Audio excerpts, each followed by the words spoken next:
We cook because we have to, and we grill because we want to. Fine, how's it going? Charbono. It's all about the Charbono, dude. I just like being anywhere with Junior, Senior, and Diva. Sounds like a whole other type of movie. Wow. Yeah, really. You could use it to fight off creeping marauders looking to take your steaks off your grills. So what seems to be the problem here? This man looks like he's dead, and he's in the crackle. But listen, Lavernius, shut your face. How hot is Kelly Ripa in person? Kelly Ripa is super hot. She's absolutely delicious. Oh, yeah. You could butter base her and pint Twinkies with that girl. She's delish. Well, to put it briefly, let's just say I went to school. There's no Robert Porker who's in charge of pig meat out there. Is it not correct to properly classify you as Harry Sue's pit bitch? I was his pit bitch for 6 weeks. I have no shame. I was. Keep it hot, keep it clean, keep it lubricated. Succulent fish. What? This right here is the premier media outlet. So did you see this one? Tiger Woods has gone ahead and checked into sex rehab. Hey, Tiger, guess what? Everybody's addicted to sex. I'm shaking like a dog shitting peach seeds. We have top men working on it right now. Who? Top men. And welcome to the second hour of the show. Yeah, honestly, you're all probably waiting with bated breath, especially if you got the newsletter, because I said that the name that I'm about to unveil for the After Dark segment is one that was just too big to write down on the newsletter. Couldn't let it out. Couldn't let the cat out of the bag. Well, guess what? I put one over on you. 0 guests lined up for the After Dark segment tonight. Sometimes it happens. You effort. And look, I'll be completely honest. This has been the last week, ever since last show, these past 7 days, stretching into Thursday, not really the best for me personally to put a show together because many of you would have no idea, but I'm taking a anatomy and physiology class over half of the summer. The final is coming up on Thursday, and it's a 15-week course that has been compressed into 7 weeks. So there is a tremendous amount of fun stuff being thrown at you in lecture Tuesdays and Thursdays from 8 to 10, and then you get a half-hour break, 10:30 to 1:30 you're in the lab. So lots of joints and muscles and stuff that I could just bore you with to no end. But it's a class I needed to take in order to continue on with the mission. And I just didn't really have an overabundance of time to chase guests for this week. So I humbly apologize. Next week, we're all set. In the show after that, we're all set. But I knew this week was going to be tough simply because it's past the class or things are thrown off course very, very, very badly. So we can't have that. But we had an amazing first hour. In case you missed it, I'll do a brief reset for you. We had Robin Medlin. She's the grill girl. And we got a little background about her. And it's always refreshing to have a female perspective on what is really known to be a male-dominated sport, hobby, pastime, whatever you want to call it, art form that is barbecue and grilling. So to get a lady into the show, add her into the mix, and be able to get some good recipes from her, get a kind of a background about where she becomes interested in it. Again, being a male domain, a lot of women are a little bit more hesitant about wanting to actually get out there and do it. Obviously not all. There's a number of women out there in the grilling sector that are doing very well. There's a lot of women out there in the barbecue, especially the competition barbecue side, that are doing very well as well. So lots of cool stuff going on. If you want to weigh in on anything that's happened in a past show, we'll keep this up and running here for the next however long. We'll get your thoughts. Thoughts on Kevin Roberts, thoughts on John Marcus the week before that, thoughts on Pitmaster Season 2, thoughts on the judges. Pretty much anything you want to talk about is a free game, and I believe we have a Cosmos Q giveaway as well. So if you want to jump in, no questions needed to ask. You just call in and we'll get you hooked up. All you have to do is tell me what you want. You can choose between a beef injection, a pork injection, or a chicken soak. And I believe Darren said you get the half-pound bag of your choice shipped out to you for $0.00. So we thank Darian for that. He's been doing very well in the competition scene as well. Product is very good. Catching on like wildfire. Then after Robin Medlin, we had Derek Riches. We reset him from last week's dropout, and we talked about a number of items to include the Charbroil's Patio Bistro Electric Grill. Infrared, listed as infrared, but Derek said that that's basically a bunch of BS. It's not an infrared grill at heart. So he was basically considering this a dumbed-down version of the previous grill, which is the Patio Caddy Grill. Almost sounds like Patio Daddy-O. But then he talked about the Woodmaster Pellet Grill and finally rounded out his review with the Holland Grill Apex, which actually sounds like a pretty interesting grill, to be honest. Something that you can't regulate temperature on. So for the people that always kind of whining, complaining, and moaning that they can't get their grill to settle in where they want it to. I mean, look, if you can't get your grill to settle in, especially a gas grill with dials, if you can't take the 10 or 15 minutes it's going to take for you to learn how that grill works and where your set temperatures are to get where you need to be, shame on you. Well, then look, spend $1,000 or the $1,200 that Derek said that this Apex grill was from Holland, and you're all done. Just turn it on. Brain can be switched off, and you can decide to cook whatever you want. It doesn't sound like it's going to get obtrusively hot at 400 degrees. You're not going to be searing in the juices on your steak, baby. What?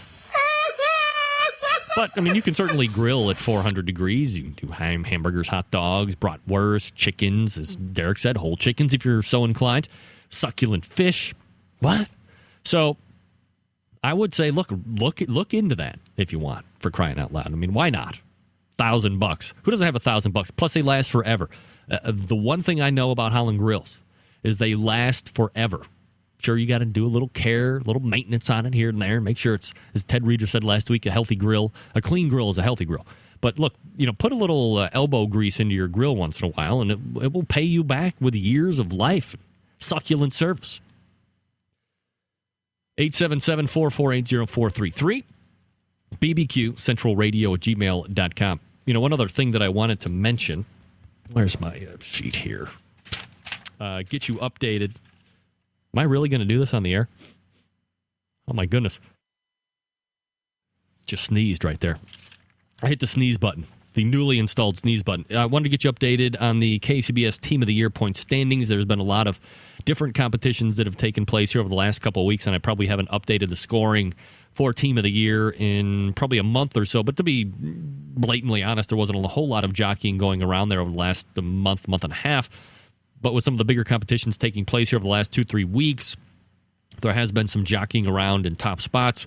QOW has regained top position from Parrot Head Smokers, and Rod Gray still sitting right in the middle of the top 5 position, right there at number 3 hole. Pellet Envy, Rod Gray, in the number 3 position. Robert McGee from Munchin Hogs at the Hilton is in number 4, and rounding out the top 5, I believe that's Jeff Stiff's barbecue team. Big Creek Barbecue. Jeff, is that you, buddy? Awesome. Good job for you. Top 5, baby. No, he might be Bear Creek Barbecue. Well, whatever. If it's Jeff, good for you. If it's not, who the hell am I? You expect me to know everybody? If it is, the top 5 competitive barbecuers for the KCBS have all been on the show at one point or another. How about that? That's saying something. Pull, baby. Pull. Did you see over the weekend? Next week, I was just telling you that I have the show set up for next week. That's why the After Dark segment is lame this week. I'm going to be, if you follow me on Twitter, and I believe I put it on Facebook as well, I have secured a return champion, and he's actually the guy that kicked off the very first After Dark segment here on the Barbecue Central radio show, the inaugural second hour. Joey Chick, competitive eating champion. champion at Hot Dog On, Joey Jaws Chestnut, will be joining us next week at this time. Now, if you watched ESPN at all, or especially from 1 o'clock to 2 o'clock Eastern Standard Time on Sunday, you would have seen Joey go up against like 10 or 15 or 40 of the hottest competitive eaters for what is basically the Super Bowl, the World Series, the NBA Finals, the Kentucky Derby, the World Cup of competitive eating, which is the Nathan's World Famous Hot Dog Eating Contest. And believe it or not, as hard as this is to believe, or as hard as this is going to believe, it was actually mired in controversy before, not so much during, but then immediately after the competition took place. If you weren't following it, of course I am, because I have my nose and finger on the pulse of everything. The other biggest name in competitive eating, aside from Joey Chestnut, is Takeru Kobayashi, and he is obviously of Asian descent. He popped on the scene a handful of years ago, and here was a guy who was like 5'0", 100, and was pounding hot dogs like Harry Carey pounds beers, for crying out loud.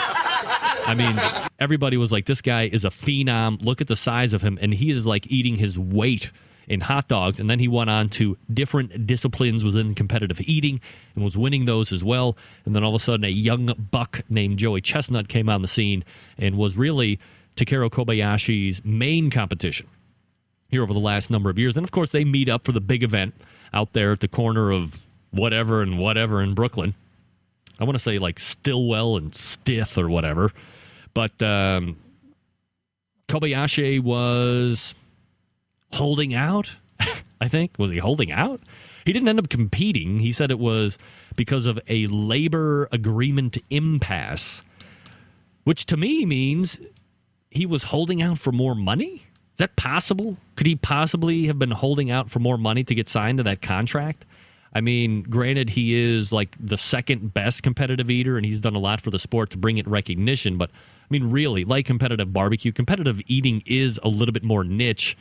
Granted, there probably isn't one event in competition barbecue that receives the 1 hour live coverage like the Nathan's World Famous Hot Dog Eating Contest does every single year. And that really signifies the pinnacle of that sport. I'm sure at some point competition barbecue will be there. Maybe it won't. I mean, it's a 10-minute event where they're cramming wieners down their throat to beat all hell, to see who yanks first. So they're disqualified. You can't throw up when you're competitive eating. That would be bad. That means you get disqualified because you can't competitively eat better than the next competitive eater. So Kobayashi was not there on the dais for the competition eating portion of the show. Eater X was second best on that talent pool, and he was far below Joey Jaws Chestnut, who I think ultimately, and when we talk to him here next week, I'll be able to get the straight dope from Jaws himself. But I think he really blew out to a early substantial lead and just started to kind of coast in. There was no Kobayashi to have to deal with this time around because of the labor impasse, and he handily beat the entire field, to include Eater X and Crazy Legs Conti and whoever the hell those other guys are. I mean, really, the only names you need to know in competitive eating are Joey Chestnut and Kobayashi. But Kobayashi was in the crowd, and he decided after the contest was over to make a run at the stage. He wanted to get on the dais. Well, the police officers that were surrounding that didn't find that to be so cool, so they arrested him. And he spent overnight, July 4th, in the Hooskow, in the Clink, in the Lockup, in the Cooler. Are there any other lame names that I can come up with for jail?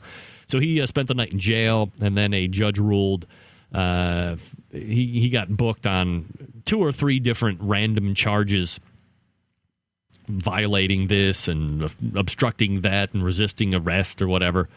And so he was let go. And so, I mean, certainly a nice little drama piece to end what was a very successful day for Joey Chestnut. But I mean, really, it is competitive eating, right? I mean, are you that big of an egomaniac to not realize that a lot of people think of you as a freak, and that having a labor impasse for you not participating in what is real, it would be like I mean, I don't even know if I could possibly compare it. It would be like Peyton Manning deciding to hold out and restructure his contract the day of the Super Bowl or 2 days before the Super Bowl. I'm not going to play unless I get a new deal. I mean, really, he would be missing, and then not playing, by the way, and then missing the Super Bowl altogether and their team winning. I mean, what are you talking about? Why would you put yourself in a position? The biggest day in your sport, bar none. It is on national freaking television on ESPN, not ESPN 48 or ESPN360.com or ESPN Deportes. It is on real, live, freaking original ESPN. Why would you miss that and get your pretty face time? I mean, that's absolutely ridiculous. That was the worst move ever on the face of the earth. It was worse than whoever created vuvuzelas. Boy, do I have an issue with those things. Did you know that you could go on YouTube right now and every single freaking video that you watch on YouTube right now has a little soccer ball down by the end of the screen? And if you click the soccer ball, you can have vuvuzela over the top of every video that you watch on YouTube. I hate YouTube and I hate the vuvuzela together all at the same time. It's ridiculous. It is the most annoying thing in the whole world. And if you don't believe me, what I'm going to do next week is I'm going to tape that sound for 8 minutes and I'm going to play vuvuzela over the open of the show next week, and you're going to hate it just as much as me. I guarantee it. It's the worst. What is that? Bees. There's bees all around me. Anyway, Kobayashi missing the biggest portion or the biggest event in his sport was completely ludicrous over what many think is discrepancy over money. I mean, you just can't do that. You show up and win, and you take the purse, and that's how you make your money. That's how Joey Chestnut makes the most of his money, is by going to the competitions and eating his face off and taking the highest prize purse available because he won it. Now, I'm sure he's getting appearance fees at some points, or perhaps people are paying for his way out from San Jose to whatever the eating event is. But nevertheless, he does show up and he does win a lot. So you have to take that into account. So bad move on his part, and we'll get a lot of insider information from the guy himself who won the competition. I believe he's won it 2 or 3 times in a row, maybe 4 times in a row. I'll have to do my due diligence before we get on with him live next week. So it'll be competitive eater Joey Chestnut coming on next week. There you go. All right, I'm going to wrap it up. Thanks again to my first hour guest, Robin Medlin, Grill Girl. Check her out, grillgrrrl.com. And Derek Riches from bbq.about.com. Also joining me next week, confirmed at this point, is, wait for it. Oh, I clicked the wrong button. Calendar. Give me my calendar. Does anybody else use Google Documents? It's the best thing ever. You have access to everything right there. Will Homer is going to be joining me about custom meat. He's a artisan rancher. Forget that mass-produced crap full of steroid Jones. No. Will Homer is going to be joining me to talk about beef. Beef is good, man. Will Homer is going to talk about it. Joey Chestnut After Dark, and I will fill the third segment as well. So stay tuned for that. We'll see you again next Tuesday at 9 p.m. Eastern Standard Time. Until then, it's your program host and proud U.S. American Greg Rempe. Good night now.